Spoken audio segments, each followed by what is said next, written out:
다윗의 아들 압살롬이 결국 반역을 일으키고 말았습니다.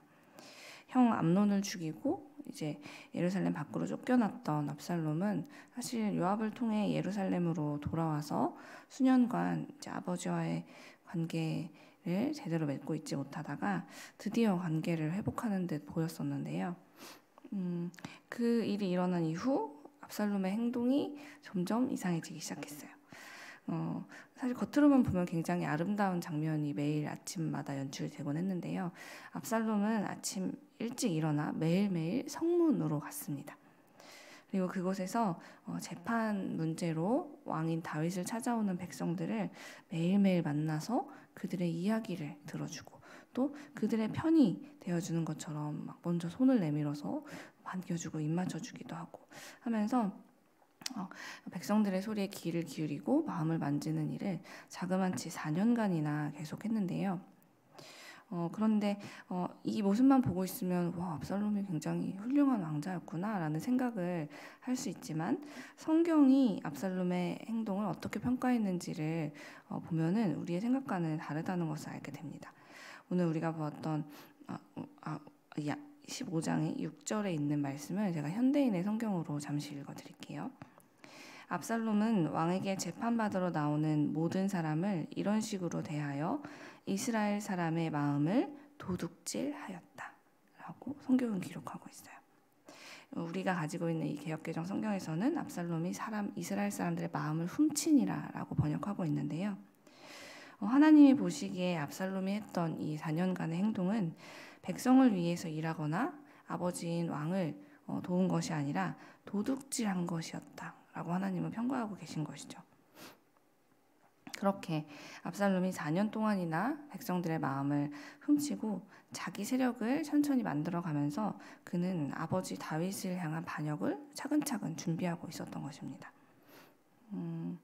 사실 압살롬은 이렇게까지 하지 않아도 그가 큰 노력을 하지 않아도 백성들로부터 큰 인기와 사랑을 받는 사람이었어요.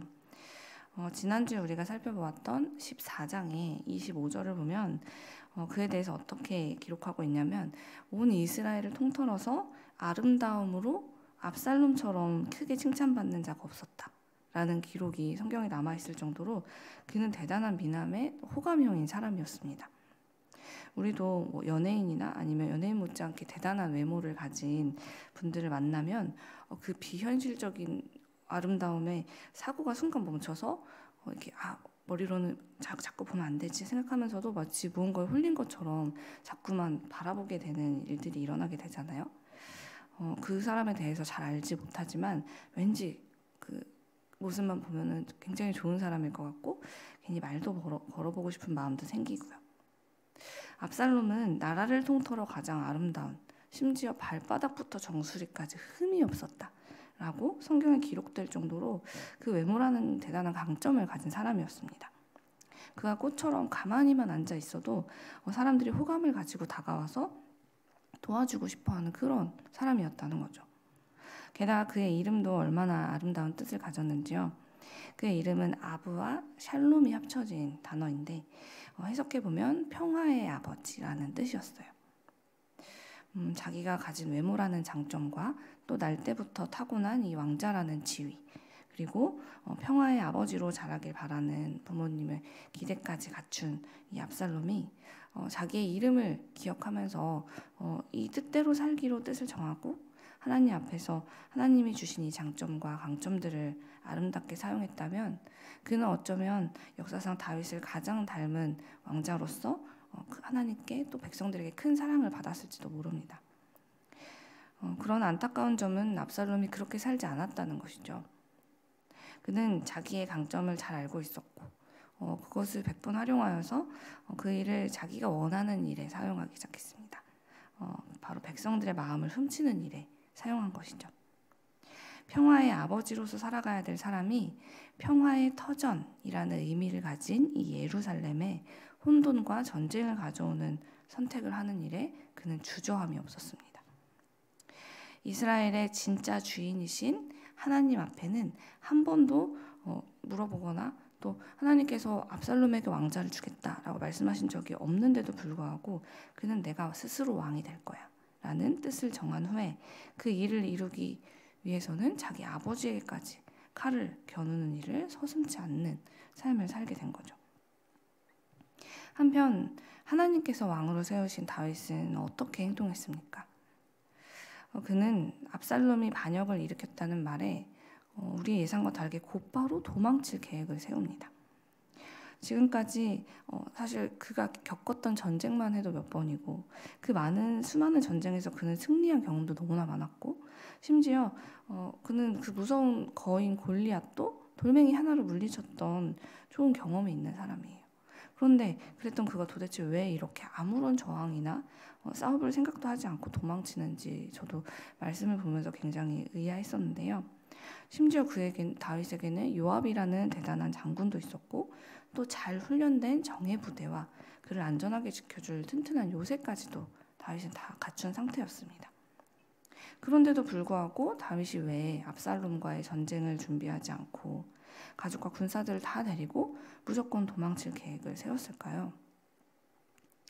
저도 곰곰이 말씀을 묵상해 보면서 생각한 것은 아마도 다윗의 마음에 이 이스라엘이 나의 나라가 아니라 하나님의 나라, 즉 하나님이 왕이신 나라라는 믿음이 그 안에 확고하게 있었기 때문이라는 생각이 들었습니다. 비록 지금 이 눈에 보이는 왕자에는 자기가 앉아 있지만 언제나 이 왕위를 나에게 주신 분은 하나님이시다.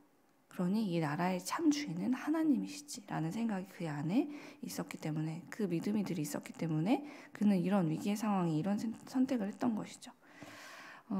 그래서 압살롬을 충분히 이길 수 있는 전력을 가지고도 하나님께서 허락하시지 않은 이 전쟁에 대해서 그는 자기 스스로 이거 계획을 세우고 전쟁에 임할 생각이 조금도 없었던 겁니다. 이 나라는 하나님이 주인이시니 내 마음대로 전쟁을 일으켜서 나의 백성들까지 또 하나님의 백성들이 피해를 입게 할 수 없다라는 확고한 생각이 다윗의 마음속에 있었던 것이죠. 다윗은 하나님만이 자기 자신과 그리고 이 나라의 왕이심을 진심으로 고백하며 살았기 때문에 아들이 자기에게 칼을 겨누는 이 정말 가슴 아프고 급박한 상황 속에서도 성급하게 내 왕자를 지킬 거야 라는 생각으로 온 백성을 이 전쟁의 위험으로 몰아넣는 그런 일을 하지 않는 지혜를 발휘할 수 있었던 겁니다. 사랑하는 여러분, 하나님을 내 삶의 왕으로 모신 사람, 우리 주님만을 나의 삶의 참 주인으로 섬기는 사람은요, 이렇게 자기가 나서서 내 자리를 지키려고 아등바등하지 않습니다. 아무 때나 싸움을 일으키고 내 만족을 위해서 많은 사람을 희생하도록 강요하지도 않습니다. 이게 반드시 싸워야 할 싸움인가? 피해야 할 싸움인가? 이것을 지혜롭게 분별하면서 결국은 나를 살리고 이웃을 살리는 일에 그는 그 일을 위한 선택을 하게 된다는 것이죠. 다윗은 사실 이 왕이 되기까지도 사울에게 쫓기는 삶을 살았고 왕이 된 이후에는 이제 아들에게까지 위협을 당하는 그런 삶을 지금 겪게 되면서 지금까지 참 많은 일들을 겪고 위급한 상황을 겪게 되었지만 그럼에도 불구하고 그는 한 번도 자기 왕권을 스스로 지키기 위해서 욕심을 부리거나 자기가 계획을 세우거나 이 왕자를 지켜낼 거야 하는 뜻에서 다른 사람을 희생시킨 적이 없습니다. 자신과 이 나라의 진짜 왕은 하나님이심을 잊지 않으며 살았기 때문이에요. 말씀을 정리합니다. 사실 우리도 매일 아침 일어나면 오늘 하루를 어떻게 살아갈 것인가에 대한 생각을 하고 또 그 순간순간마다 하루를 보내는 동안 우리는 매번 선택을 하게 됩니다. 우리의 선택에 따라 우리의 하루가 어떻게 만들어질지가 결정이 되죠. 그때 우리는 압살롬처럼 내 힘으로 성공하기 위해서 하나님의 뜻에 상관없이 수단과 방법을 가리지 않고 타인의 희생을 감수하더라도 내가 원하는 것을 이루는 삶을 살 거야 하는 선택을 할 것인지 아니면 다윗처럼 하나님만이 나의 왕이시니 우리 하나님께서 원하시는 일 결국은 하나님이 기뻐하시고 또 이웃을 살리는 일을 선택할 것인지 이 이 두 가지를 우리는 매일매일 선택하며 살아가게 됩니다. 그럴 때 우리는 어떤 선택을 해야 할까?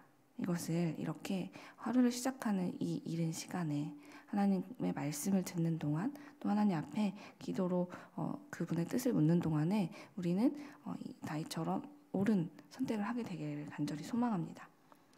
비록 다윗이 지금까지 늘 잘한 선택만 한 것도 아니고 늘 그가 하나님 앞에 올바른 삶을 산 것만은 아니에요. 그도 분명 너무너무 커다란 죄를 지었고 참 한심하고 반복되는 죄를 지은 부끄러운 인생이었을지라도 그는 다시 자신의 죄를 회개하고 하나님께로 돌아가는 일을 포기하거나 주저하지 않았습니다. 내가 하나님 앞에 이렇게까지 큰 죄를 지었는데 어떻게 양심이 있다면 하나님 앞에 다시 나갈 수가 있어? 하지 않았다는 거예요. 그 죄의 무게를 알았기 때문에 죄를 인식하는 순간 더더욱 하나님께 자꾸 나아가서 내가 이렇게 살면 안 되지. 다시 하나님을 기억하고 아무리 압살롬이 나를 정말 죽이려는 계획을 세우고 어떻게 대처할지 진짜 아무런 방법도 떠오르지 않는 그 위기의 상황이 올지라도 그럴 때일수록 하나님께서 어떤 것을 기뻐하실지 누가 진정 나의 삶의 왕인지를 기억하게 되면 그때부터는 그 위기와 상관없이 우리의 마음에 하나님이 주시는 지혜와 평안이 찾아와서 우리는 그때부터 하나님 기뻐하시는 선택을 할 수 있게 된다는 것이죠. 그러니 우리는 매일 아침을 시작하게 될 때 하나님 주님만이 나의 왕이십니다. 그러니 나의 연약함을 주님께서 받아주시고 이제 제가 주님의 뜻대로 살아가기 위해서 오늘 어떠한 선택을 해야 하는지 알려주시고 그때 저와 함께 해주세요 라고 기도하면서 우리 다윗에게 일어났던 그의 삶 가운데 있었던 하나님의 동행하심이 우리의 삶에도 날마다 충만하게 임하기를 함께 기도했으면 좋겠습니다. 비록 지금 우리가 당한 상황들이 소망이 조금도 없어 보이고 혹은 내가 가장 믿었던 사람에게 배신을 당하고 사람들이 나를 위기에 빠뜨리는 것 같이 보이는 상황에 서 있을지라도 하나님께서는 결국은 하나님을 기억하는 이 다윗을 압살롬의 손에서 구원하시고 그를 더욱 가까이 만나주신 것처럼 우리에게도 동일한 은혜로 행하실 것입니다. 그러니 우리 이 믿음 가지고 오늘 하나님께서 기뻐하시는 자리에 서기를 선택하는 세상의 빛 이대교회가 되길 간절히 소망합니다.